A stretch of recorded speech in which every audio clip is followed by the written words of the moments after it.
So it's all for play for still. I think so. Do you want to bet against us?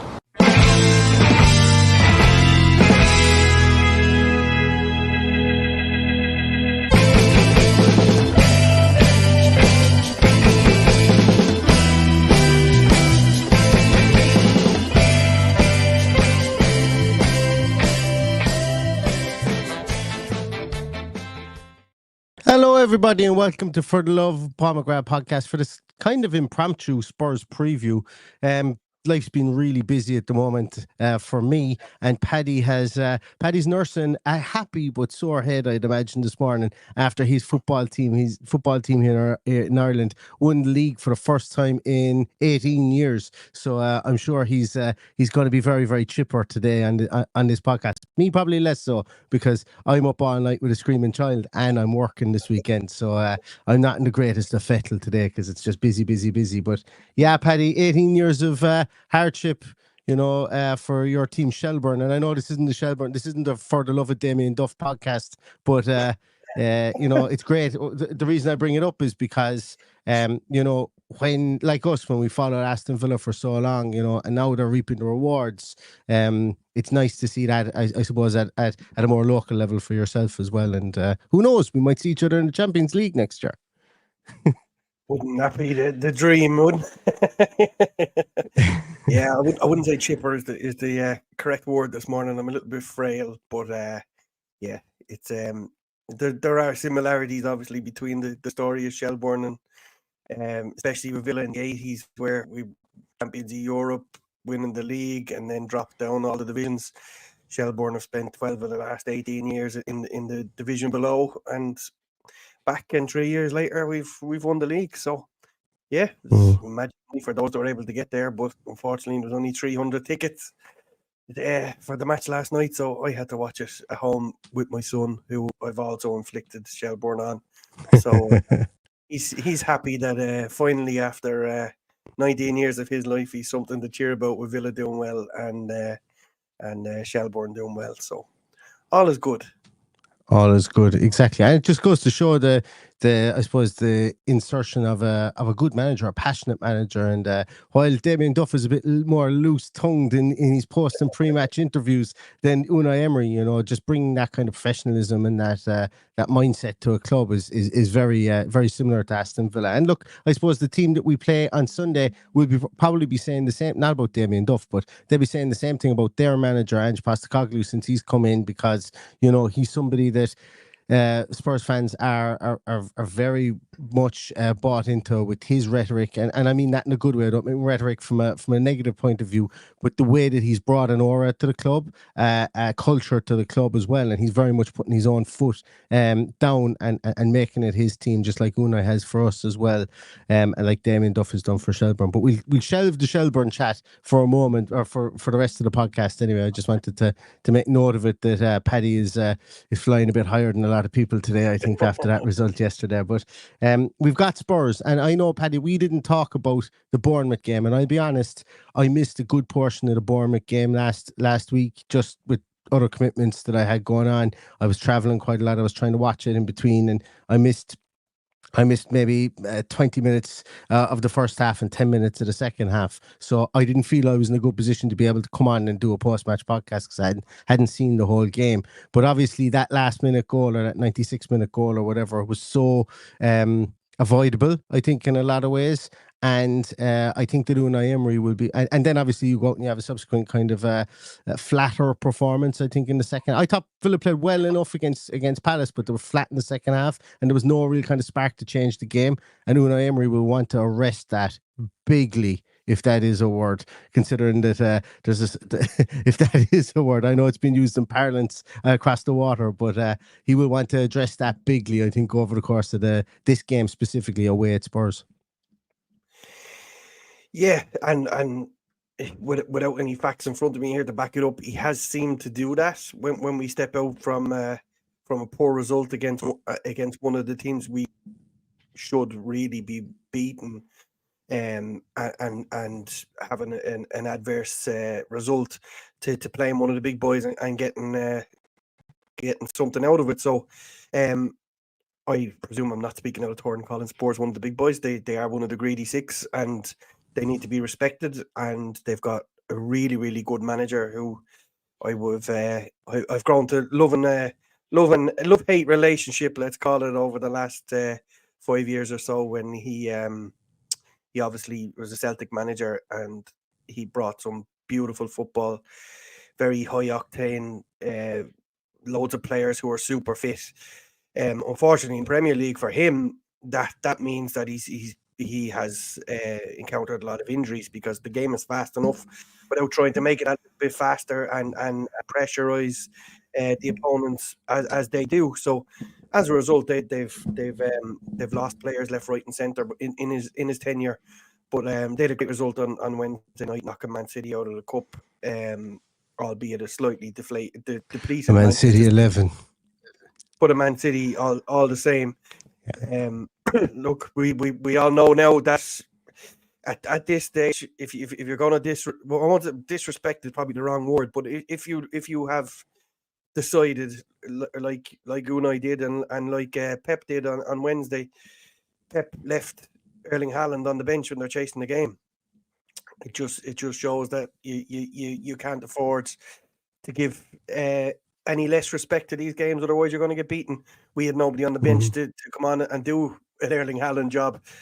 Maybe Jacob Ramsey was the one that he left there that could have done a job for us. But look, we'll move on from that and park that, as long as we can start getting the victories that we're hoping will come in the next week, because November is probably our worst month of the season for what we're going to come up against. Now, I know if we go deep into the Champions League, that will change in March and April if that's the case. But for now, November is our worst month of the season fixture wise. So we're in good fettle. We're only one player down, according to Unai yesterday, in Ross Barkley, which answers the question to why he didn't play on Wednesday night, because we were all expecting him to get a full game, and then all of a sudden we all went, well, hang on a minute, maybe he's classed as a really important player for Aston Villa, and that's why he's been rested. But it turned out that he did have an injury on Wednesday night, so he decided to go without him. But here we are, heading into this murderous row of games, and we're in, as I said, fine fettle. We've most of our players ready, fit, and hopefully we'll see a much better performance than we have of the last two games. We have been playing quite well, while we did get there's a couple of results in there that would piss us all off. We totally get that, but we have been playing well. You mentioned that you missed a bit of the Bournemouth game. That was probably one of our worst, probably overall performances of the season. I missed some of the game on Wednesday night. I think everybody missed some of the game on Wednesday because of the Sky Sports thing. Yeah. Unless you were at it, chances are you didn't see the full game. But it was a tough one to take for lots of reasons. But I think when you look at the bigger picture, if we're sitting here at the end of next week, having got results against Spurs, Bruges, Liverpool, I think it'd be hard to argue we've been eliminated from the Carabao Cup for that reason. But we still have that hanging over us, that we need to be beating the Bournemouths. We should have beaten Manchester United. We should have beaten Ipswich. Yeah. So all of these things are hanging there, but I think there'll be gazumped if we go and get the results this week. Yeah, and like we mentioned, actually, sorry, there's good. Derek Dean says you're up early, Paddy. Whenever Villa win the league, tell Neil to go shite. Derek, if Villa win the league, we won't be sleeping. We'll be streaming solid for about 7 or 8 days. You'll see it'll be like a reverse. You know that? What is it? The evolution of man, where it's like chimp, and then it kind of keeps on getting bigger until you see the upright walking man. It'll be the opposite of that, is what you'll see over a 6-day period. We'll start off on our feet, and then slowly we'll be streaming from under the table if Villa ever win the league. So that's where we'll go with that one. But you mentioned, Paddy, these 3 games. These 3 games are important, but I don't think these 3 games are going to make or break our season either. And personally, I'd be rubbing my hands together with glee if we came out of a draw with Spurs, a win against Bruges, a draw against Liverpool. 2 games away. Now, obviously, I want us to go and win all the 3 games, but that's not nightmare stuff. Like, it absolutely isn't. To get those 2 away games out of the way before the international break, we should be going to win them. I'm going to preface that because I can already hear the clattering of keyboards already telling us that we should be winning these games. But Spurs and Liverpool will also be saying we should be winning this game against Aston Villa as well. You know, so it's all about mitigating. You said it won't be the make or break of the season. I slightly disagree with you there. It could be the making of our season, but it definitely won't break our season. That's what I mean. Yeah. It won't break our season. I personally think we need to win one of them, and I think tomorrow needs to be that one. If win tomorrow, win against Bruges, lose against Liverpool, we come out with a net positive as well. You know, so we never go to Anfield and get the rub of the green, so I'm not expecting the rub of the green next Saturday night.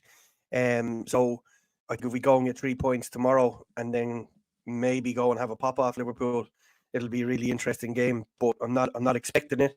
But tomorrow, I'd have to say I'd be disappointed if we don't win, given the injuries they've now picked up, how well we're capable of playing, and how well we've done against them, taking out that 4-0 defeat last year when we were full of piss and vinegar and ended up fucking it up. But it's it has been a happy stomping ground for the last 2 seasons there, so I'm hoping that will continue into tomorrow. Paddy, obviously I think the biggest thing for them is, look, Mickey van de Ven is out after he a questionable video was shared of him. Let's just say he was rearranging his shorts at one stage and something dropped out. No, I don't think what it was supposed to be was what it was. Did you not see it? Okay, go find, just type in Mickey van der Ven, Mickey van der Ven and shite, I'd say is what you'll get, and you might be able to find it. But he's out. Oh, really? Well, I don't think it was. Something else fell out of his shorts. No, I think he just did a sliding tackle, and I think there was a bit of turf stuck in his shorts. I think that's what it was, but people are having great gas off it. But he went off injured. He hurt his, was his hamstring, I think, and Udogie came on for him, more natural left back, but somebody you can go and you can get at as well on the opposite side of things. So he's out. But the big thing is, and Anja said that Son Heung-min will be fit for the game at the weekend, but like, he's coming off an injury as well that is susceptible to relapse as well. So, like, the big one would be, is he started at the weekend or is he on the bench? Because he's their talisman. There is no 2 ways about that. Villa will be. Who are you talking about there? Son Heung-min. Son Heung-min, yeah, absolutely. Yeah. And he has in the past been our destroyer, albeit he hasn't had much luck against us in recent years. We seem to have had his number. I'd much prefer us playing Spurs without him in there for sure. I think so, yeah. And obviously, I would imagine Timo Werner will come in there full of confidence after his goal against Man City. But another piece that Spurs fans, or there's 2 people Spurs fans are waxing lyrically about at the moment, is Kulusevski has seemed to have had a bit of a renaissance. They've moved him back into like a midfield 3 as a number 8, as they play that 4-3-3 kind of formation, and he seems to be having a renaissance in that position. The player I really like is Kulusevski. 100%, 1,000,000% effort, and I think sometimes he gets lost in the wash at Spurs because he's been played so far out on the wing, and obviously, you know, you're playing against Harry Kane, you don't get the opportunities because the ball goes to Harry Kane, you're playing with Harry Kane, but the ball goes to Harry Kane, and the same with Son. I think he's under-heralded, but he's moved back the field a small bit, and I think he's been really good. And also, the second coming of Jimmy Greaves is Mikey Moore. Mikey Moore as well looks very promising, I must say. Like, let's call a spade a shovel here. He's a really, really talented young man, and I'm sure he'll be on the bench, and it'll be somebody that they're going to want to spring at some stage as well. So the options that they have in Werner, Moore, and potentially Kulusevski in that position if Son doesn't start, look, it's an embarrassment of riches, I think, for them, and they've got a really, really good squad, just like we do too. So this should be a real battle of attrition, I think, as we're able to roll on and off subs, and not roll on and off subs, but make 5 subs each and freshen things up. And really, we should be looking to go maybe soak up a bit of pressure and then try and catch them, and not catch them, but go at them if we need to, with the ammunition we have on the bench, just like they will do to us. Yeah. A matchup I'd like to see Romero against John Duran at some stage. I reckon the two of them could really get in each other's ear for whatever amount of time he's on the pitch. I don't rate that partnership of him and Dragusin. Yeah, I me think neither. that can be their weakness with Mickey van de Ven available, and they are definitely beatable. It just depends which Villa turns up, because we could really do with a good performance tomorrow, just to lift the mood ever so slightly heading into this huge.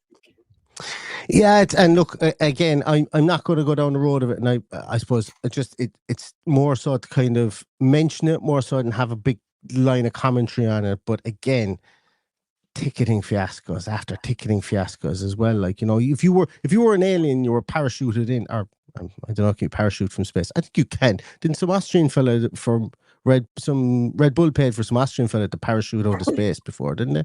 I don't know. Anyway,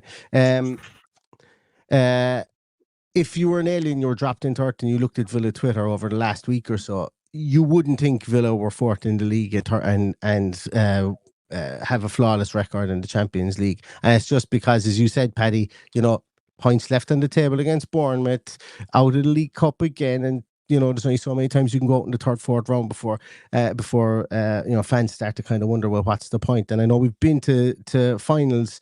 We've been to Wembley recently enough. It was 2019, 2020, was it? But still, we've got good tradition and history in that cup, and I've had my say on that as well. But if you were an alien, you were looking at it, you go, maybe things aren't all rosy with Villa, but they actually are. That's the thing. It's just these corner pieces, and one of them being the ticketing issues that are. It should be more than a corner piece. It should just be something that it does kind of need to be sorted, because whether it's pricing or whether it's buying, actually the physical operation of buying the ticket, that's souring the fan base, and we don't need that kind of that and it's not going to affect the players, don't get me wrong, but we just don't need that kind of that's that sideshow that goes on at times, and you'd hope that it'd be something that could be resolved pretty easily. Look, you know me away from football. Like I'm a really, really positive person, but this is a release, and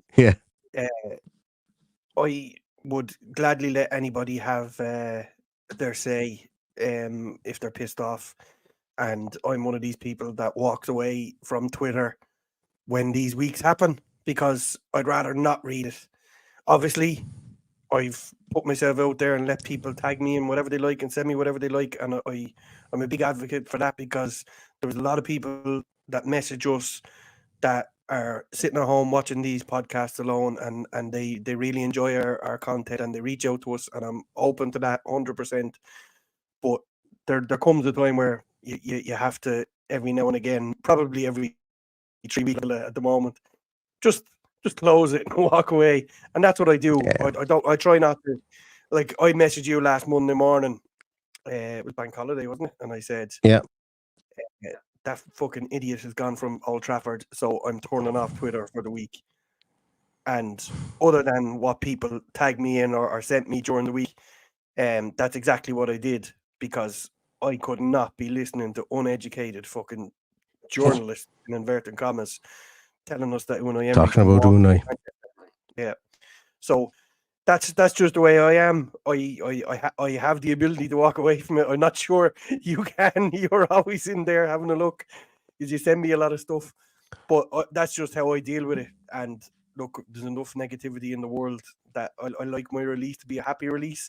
Although you wouldn't think it when you see me coming along giving out about referees and certain players after matches. But this is what we live for. This is our most important thing of the least important things, as we were told back in the middle of COVID by Jurgen Klopp, and it's something I live by. It is the most important thing of the least important things. That's why we give up our time to come here and talk about Aston Villa.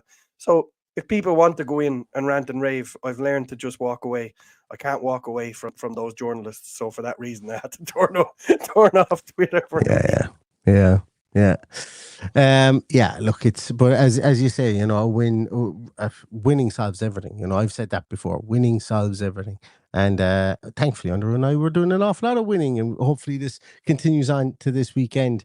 Paddy, do you see any kind of changes to our lineup, or are we kind of like Kamara's getting closer to? Well, he's getting up to speed. Obviously, he played he played a full game. I think he did play the full game against Crystal Palace.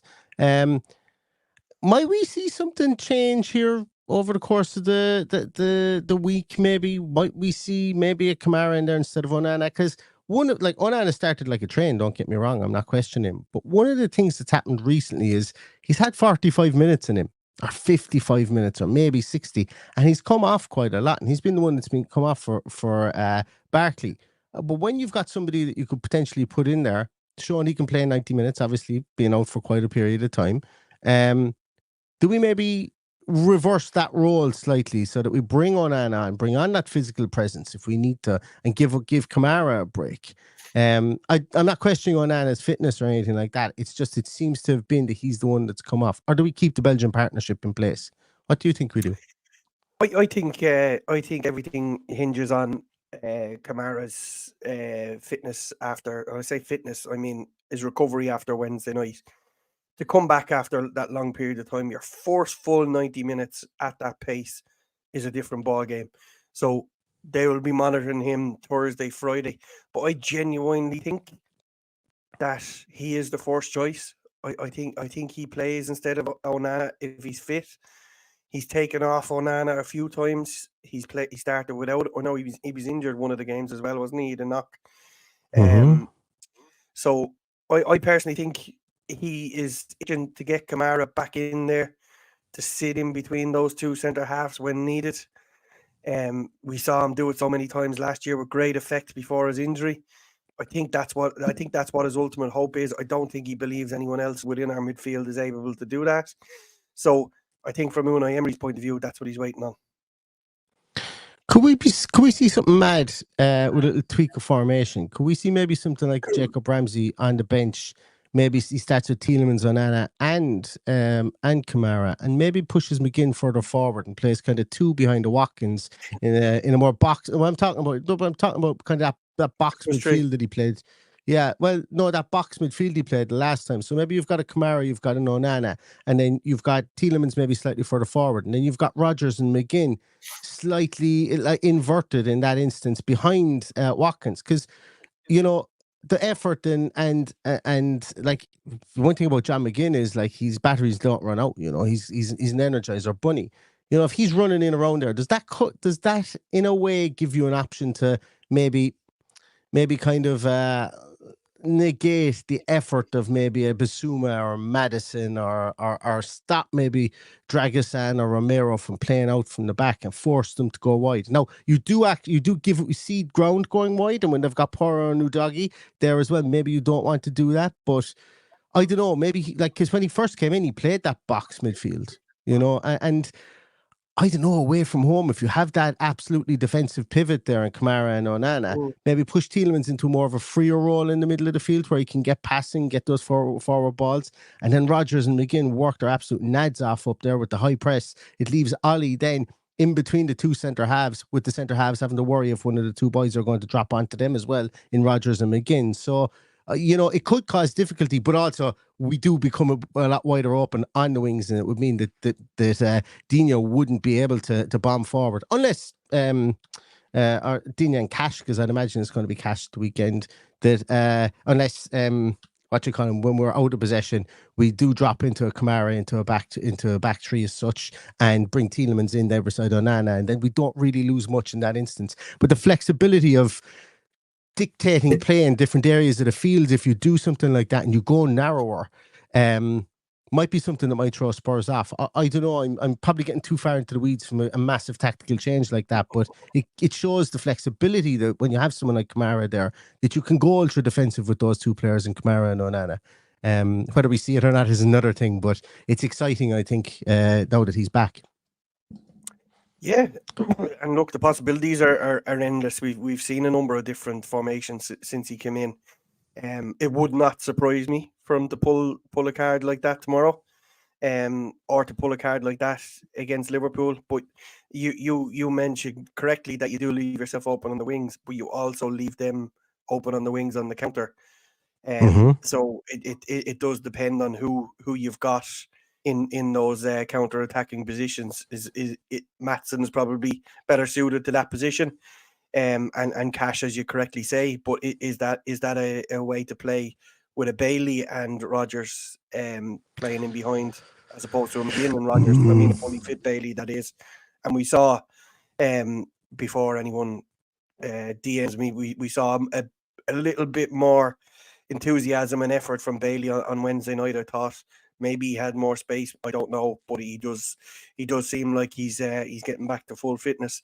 But yeah, I think that obviously can work, but it depends on who you have on those front to do with that box and midfield to do that work on the counter, and probably not John McGinn's bag, but we'll wait and see what Unai chooses to do, because he can throw a curveball. He absolutely can throw a curveball. So let's wait and see what he does tomorrow.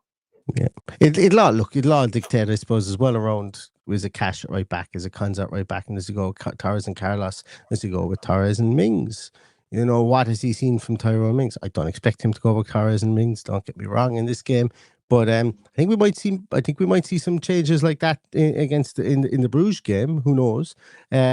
But yeah, look, there's probably a lot more that'll be discussed in the team sheet tantrum on this one, you know. But there are possibilities.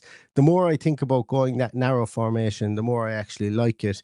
With regards to, I suppose, you know, you mentioned about McGinn and his the transitional play he has from getting back to front quickly. I think that the way you negate that is if you're pressing higher up and you're turning the ball over higher up the field, and that there's less of a distance to travel, you know, from that point of view. But there's no guarantee that ever happens, especially with the Spurs squad, who can manipulate the ball out of tight spaces very easily and be massively quick on the counter attack. And they always have been, whether it was under Mourinho, whether it was under Ange, whether it was under Conte previously before that as well. They've always been good at manipulating the ball out of situations and getting it to the top quickly to Harry Kane. And look, they've done it with Solanke and with Brennan Johnson, who's having a fine season as well this year as well. So always have to be wary of Spurs on the counter, specifically at home. So yeah, it's I think it's going to be an absolutely cracker of a game. I really do. I can't see this one being a dour game. I could see one team steamrolling the other. Whether I could see us steamrolling them, I could see them steamrolling us, but I don't see a 0-0 draw in this one. I could see a score draw. I could see a exciting 1-1 draw. Yeah. But I don't see a drab 0-0. I don't see a steamrolling coming unless somebody suffers either a monumental injury or a red card or something like that. I don't see a steamrolling. I think we'll be better prepared, and I think that 4-0 defeat against Spurs has hurt Unai ever since. So he will want to put on a show for sure. A few people mentioning Nedeljkovic in the comments. I think I'll get this out of the way, because I had been shouting for him, wondering where he was for the last few weeks. While he didn't have a bad game the other night, I think he just showed that he's not ready. I think he's just still a little bit raw. I think so. Like he was turning up in bizarre positions. I thought central midfield at one stage. Left side of in the inside left position, like Morgan Rodgers, and I was like, "Who's that?" It's like, "Fuck, it's Nedeljkovic. What's he doing up there?" So I don't think Unai is ready to give him that kind of license to. Obviously, I know we were chasing the game and stuff like that, but I don't think he was ready for that kind of loss of shape.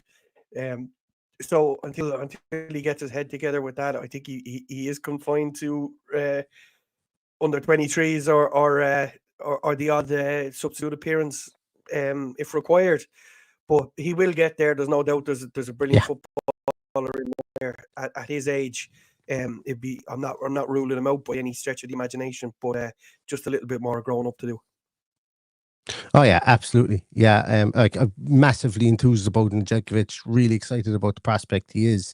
I noted that in the post match as well, Paddy. I was there. That's Nedeljkovic at the left back position. What the hell's going on here? And look, that's fine, I suppose, if it's designed. But you know, Unai is such a structure manager. Like, everything is with structure, specifically when you're out wide and have your right back popping up with the left back. So I could have, remember when Unai ever used to absolutely lose his absolute rag with Matty Cash when he first came in, because Matty Cash wasn't disciplined in maybe coming back or his defensive positioning. I couldn't imagine. Like, we don't want Unai having any strokes, please. We need Unai big style. But I could imagine, unless he told him to pop up on the left hand side every so often, or maybe to invert, and maybe he did invert. Maybe that's what they were trying with him, and he was given that license to do that. But I don't need Unai's blood pressure going high from that point of view. But super footballer, really excited, only world at his feet at 19 years of age, and I can see why he's not been thrown in straight away, and why maybe you're going with somebody who's got more time in the Unai system under his belt at Cash and with Konza as well. But look, very, very enthusing player, and someone that will be with Villa for quite a while to come, for sure. I think that's going to do it, guys, for two reasons, and I'm sorry for being so abrupt, Paddy. But I've got to go to work in a moment, so that's a surefire way to have to end the podcast. Good enough reason as any, Yeah. For all those people who say, "Is the podcast your full-time job?" No, it definitely ain't, and I don't think it ever will be. We don't take a penny from this. Thankfully, if somebody wants to pay us to talk about Villa all day, Neil, I'd gladly talk about Villa all day. Gladly do it as well. I'd much rather talk about Villa than go to work, but as you say, the bills have to be paid. Exactly. So I need to trot off now. But Ronan is asking will we be going live with our roving reporter in London. Jesus, I don't know. We have a spy in the camp in London. He's been sent to London this week. This is the start of a beautiful, beautiful marriage that he's going to have. He's getting married in January. No kind of thing. He's been sent to London to stay out of the country while his wife goes on our hen party. What a legend his wife to be is, Caroline. So if we could all find one of those, it'd be great. Sent him to London to stay out of the country while the hen was going on. That's amazing. Fair play. But he's going to be in the away end. Yet she still hasn't agreed to us bringing him to the Celtic game the 2 days before the wedding. I did promise her we'd have him back in time. Fuck it, Paddy. We'll have to get a film crew for that. That could be very much like The Hangover. That really could be very much like The Hangover. She won't be watching this because she's busy dealing with our hangover and our hen party. So we can have this. Exactly. We can have this discussion. We can have this conversation openly and honestly. Exactly. Right. Go, lads. We'll see you tomorrow for Team Sheet Tantrum and for post-match as well. But listen, look, really, really excited about this game. Lots of permutations. Great to be shuffling from a full deck, more or less, with the exception of Ross Barkley. And we'll see what the maestro comes up in Unai Emery for this against Ange. And it's going to be a cracker of a game. It's probably going to be game of the weekend, I think. And hopefully it is so. And hopefully it goes our way. So we'll see you for the Team Sheet Tantrum tomorrow. 1 o'clock kick, I think, Paddy. So we'll be doing Team Sheet Tantrum 10 to quarter to 12. 2 o'clock kick, sorry. So we'll be doing the Team Sheet Tantrum at 1:45. So join Irish and UK time. So join us for that, and we'll be back on for post-match directly afterwards. So go and leave it at that, everybody. Thanks so much for all of your time, and give us a like on the way out. And if you think of somebody that might like this podcast, tell them about it, because always good to have new faces. And actually, I think what I'm going to do later on is I'm going to find places to hang these. Look at my lovely. I'm very proud of my. This one isn't great. I might have to redo this one here, this Bosnich one. I'm very proud of my amateur framing there, guys. I really am. So I'm going to show them off. Anybody wants anything framed, get in touch. We'll see you all tomorrow. Mind yourselves. Stay safe, stay healthy, and all that's left to say is up the Villa. Up the Villa.